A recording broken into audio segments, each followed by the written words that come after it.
Yes. What's happening, people? What's happening, folks? Welcome back to another pre-match preview with your boy CJ from the Gunners Corner. In this case, we're looking at the pre-match preview for Southampton versus Arsenal in the quarterfinals of the FA Cup. Now, ladies and gentlemen, international football is finally done. Um, I mean, the next time we see international football, it'll be the World Cup, so at least it'll be a lot more exciting for us. Aside from these international friendlies and the fear of our players that play for our respective clubs getting injured and all this nonsense, we don't have to worry about that for another 2 months because now, with the conclusion of the international football, it's all hands on deck for the Premier League, Champions League, and FA Cup if your team is still participating in it, which we are, Arsenal Football Club. You know, the badge, the boys in red. Come on, the Arsenal.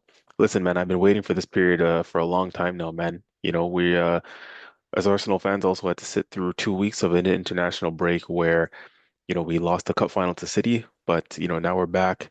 Now we have things to play for still. It's not doom and gloom. The season's not over. Our priority competitions, we're still in, and we still got a chance to go out there and do the thing and win it.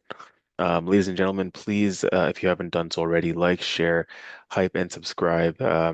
Especially subscribing to our channel, especially if you've been with us for a little bit and like the content, it really, really does help and goes a long way if you hit that subscribe button.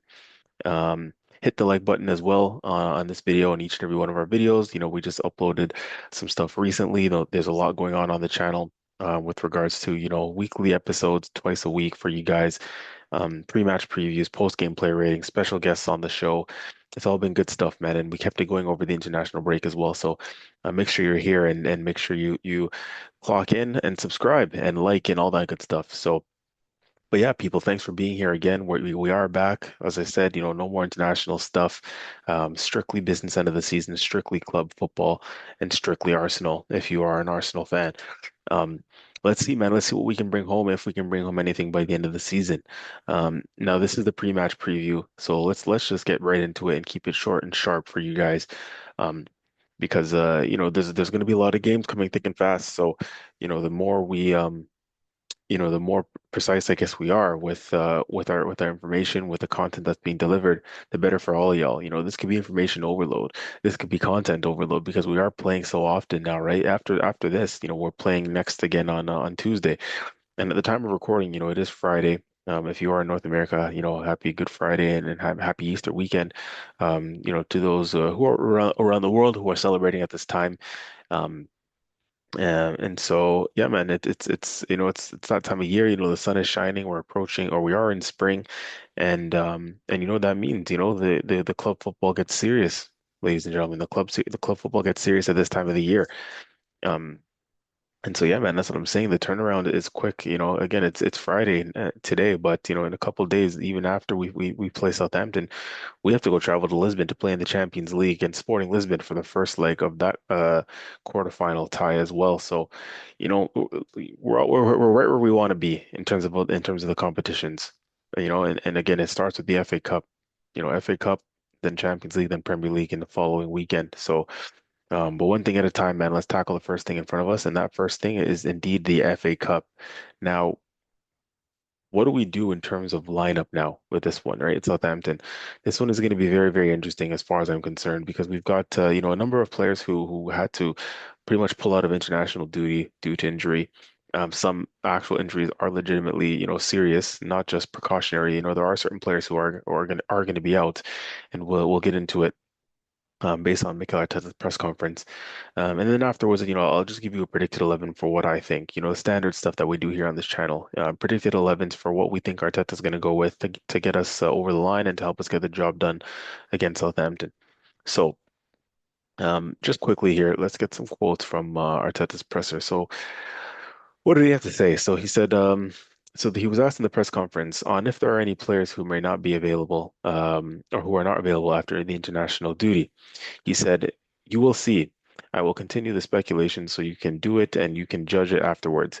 If what I say was right, or you have to maybe change and delete and write something else." He's kind of being a little bit facetious there. Typical Mikel Arteta fashion. He's not giving too much away. So that question was never really going to be answered. So it is what it is. He plays that game in the media. It's fine. Another question he was asked, just and we're not going to go through all of them, mind you. We're just going to go through some of the standout questions. But another question he was asked was on if he would rest players ahead of the big Champions League night. He said we are in a position now that we are going to make the strongest lineups and decisions that we possibly can to win every competition. We're 2 or 3 games away in the FA Cup, and we know how important that competition is for us. So that suggests to me that he's not going to do a full rotation, right? There's been a lot of people crying and calling out for rotation, and I get it, but don't have too much high expectations in terms of a full rotated squad. Mikel Arteta's just not gonna do that, especially at this stage of the season.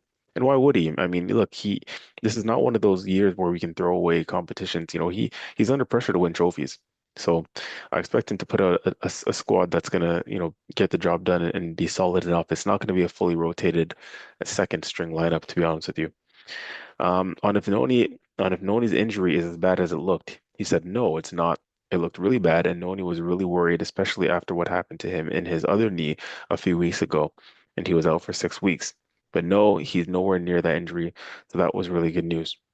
And that is good news. If he is only going to be out for a matter of days, which is what Thomas Tuchel said, um, and Arteta pretty much backed it up in his press conference as well.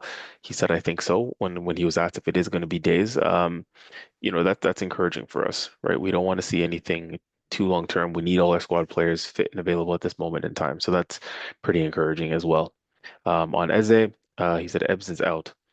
With Ebbs, I cannot put a finger on it because I don't know because he's a special character. So that suggests to me again also there were rumblings that he could be back, aiming for the Man City game at the Etihad as a target game to return. So, fingers are crossed for that. So let's see if he can make that. Um, on if Martin, as in Martin Odegaard and Yuri Timber are available again, those are in contention to possibly be in the squad, he says. So that's good news. So Odegaard and Urian Timber could be in the squad. Positive news. And then he was asked, on the goalkeeping situation, and he was asked on if the goalkeeper tomorrow will be Spanish and have a name that ends in A. I mean, geez, man, these questions. Um, he says, I think tomorrow the goalkeeper is going to be European. He's under 32, right-footed, and speaks at least 2 languages. Jeez. Um, Look, man, so obviously he's not giving too much away. I think that's the gist of what we know from Mikel Arteta 6 years in. He doesn't give too much away in terms of his team news at this moment in time. So, we saw ahead of the FA Cup, sorry, the Carabao Cup final, some of the dark arts he tried to pull. We saw training pictures all week of the likes of Eze and Timber and so on, in training, quote unquote, in training prior to the Carabao Cup final, only for some of them to be ruled out on the day of. So, we're never going to know too much until the actual day of with Arteta, and that's fair enough. I mean, we're used to it. Just one other thing to note in terms of, because again, there was a lot of talk of us pulling out our players in dark arts and cheating, some even called it, but it is worth noting that again, some of these injuries are actually serious. And he was asked about Pierre and Capier. Um, and he was asked on if Piero's injury was a serious one, and he did say yes. So that's some of the things that we're gonna have to take into account, right? When we're looking into our team and our team news. And again, the injuries like Noni Madueke's, like Piero and Capier's, these were no joke injuries. These weren't, pulling out players from their countries for dark arts. Like those are genuine injuries, right? Just example of two that we may have to contend with or contend without and negotiate these games without certain players like those two. And I don't think Noni's is going to be long term either. He could be back, sometime next week. But Hincapié, we're not sure yet, and his looked like a muscular injury. So let's hope that he can be back relatively soon. Um, but yeah, I mean, of course, he's asked about the other players and Gyökeres's spirits after coming back. With Gyökeres riding high, getting his team to the World Cup.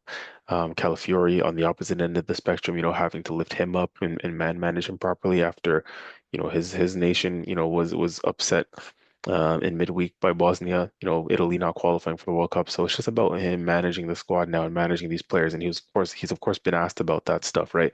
So. Listen, man, we have whatever he's got to do. He's got to get everyone's focus switched back solely on the Arsenal and on what we need to do, and everyone needs to understand their assignment and get this job done. So yeah, people, let's without further ado, as I always say, let's get into the predicted 11. Um, in goal again, I know he was kind of asked you know facetiously or just funny questions by the journalist in the press conference about, the goalkeeping situation and who's going to start and is the goalkeeper going to be Spanish and all this funny business. Let's cut to the chase, right? Again, Arteta was never going to answer it right then and there for anyone asking. But at the same time, he did mention previously that, if there was another cup final or another situation like this again, um, he would still play Kepa, whether he has to say that or not to defend his players. He's obviously good, well trained, PR trained, media trained, but um, in any case, where I stand, Kepa wouldn't play if we got to another final. I think I mentioned that on the episode 95. Go check that one out, folks, if you didn't already. Episode 95 dropped with myself and Murdad. Um, yeah, I did mention, I think there that, yeah, Kepa, he wouldn't start for me if we got to another final. However, in this one in isolation tomorrow against Southampton, I am predicting him to start. I think he'll start, and I don't have a problem with that. I think he would and should start.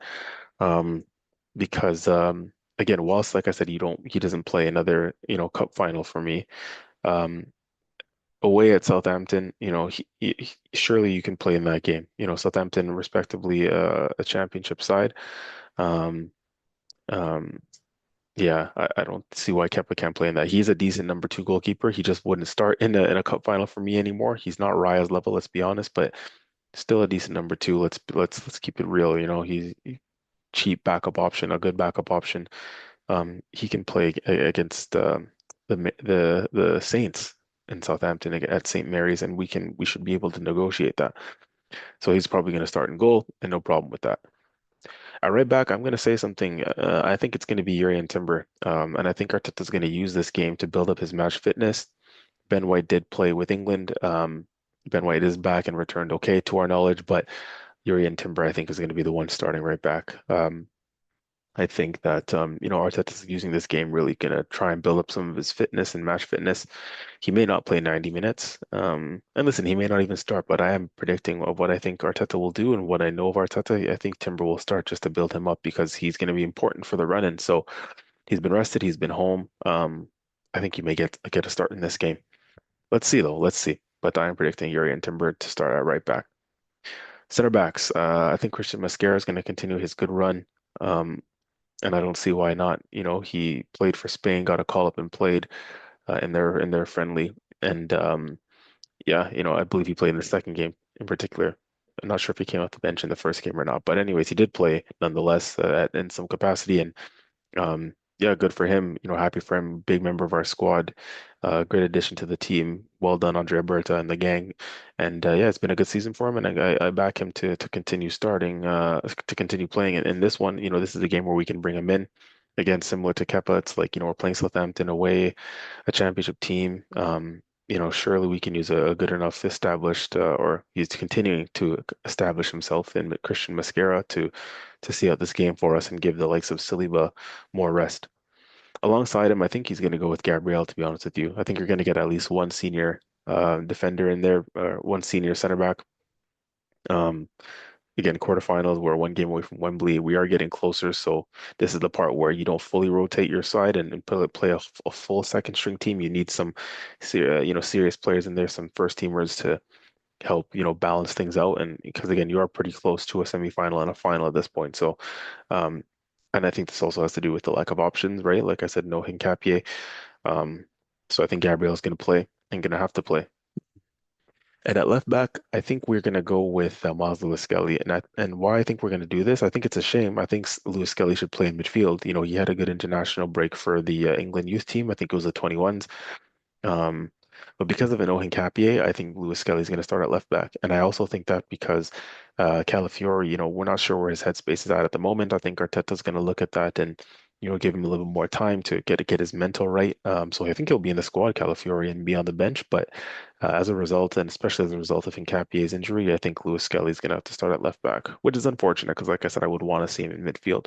but hopefully he gets midfield minutes at some point throughout the game if we're negotiating the game well. But yeah, I think Lewis Skelly will get the start at left back.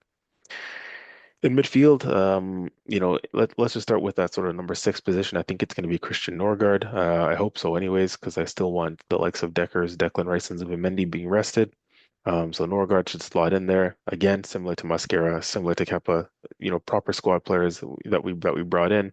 Norgard is exactly that. Surely you can play against Southampton, with all due respect again to them. So Norgard should be, stable enough, good enough to go in there. And help us see it through in midfield. Um, okay, the first of the two midfielders I'm going to put alongside him, Kai Havertz. I think Kai Havertz will get a start in there. Again, just this is just to give some more players some more rest. Um, I could be wrong, man. I really could. We could see something completely different in midfield. Maybe Lewis Skelly in there beside Norgard. I don't know. But listen, again, I'm just gonna go with what I think we're gonna do. Just trying to use some logic and rationale. And my rationale for this one with Kai Havertz is we don't have Mikel Merino at the moment, so we're gonna try and keep a similar profile, right? In that sort of attacking left eight position. I don't think we're gonna risk Declan Rice from the start. I think Declan Rice could be on the bench and will be on the bench. Um, Worryingly from Tuchel, he did mention in his press conference during the international break that, Declan Rice is carrying a little bit of a knock. Declan Rice and Saka, who are both running on empty at the moment. Let's give Rice a little bit more rest, and again, his immediate backup in Marino is out. So looks like Kai Havertz has got to be an option in there, I think. He'll probably play a more attacking style game in this one, Kai Havertz, but I think he'll go in there at least from the start. That's another player who's kind of been building up match fitness, and we're going to need him to. So, Kai Havertz did play with Germany as well. I believe he scored a penalty. Keep his rhythm going so long as he's fit. And then the final of that midfield three, sort of on the right midfield, the right number eight position, Martin Odegaard, the captain, the skipper, comes back in. Gonna have to, right? Eberechi Eze is out. Obviously, we said Marino's not an option anywhere in midfield at the moment, and Ethan Nwaneri is on loan. So I think Odegaard's going to start. Again, this is with the intention to build up his match fitness. He needs to get back into game rhythm. We're going to need him down the stretch towards the end of this season.